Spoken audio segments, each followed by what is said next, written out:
Whatever you do makes a difference. Young men and women, when you don't pick a bottle, you have made a difference. The difference is you are spoiling the environment. When you pick a bottle, you have made a difference. The difference is you are protecting the environment.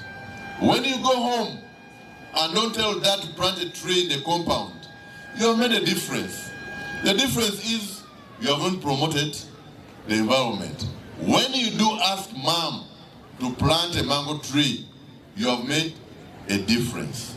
And the difference is you are protecting the environment. So whatever you do makes a difference. And you have to decide what kind of difference you want to make. Do you want to make a positive difference or a lasting difference on our environment? So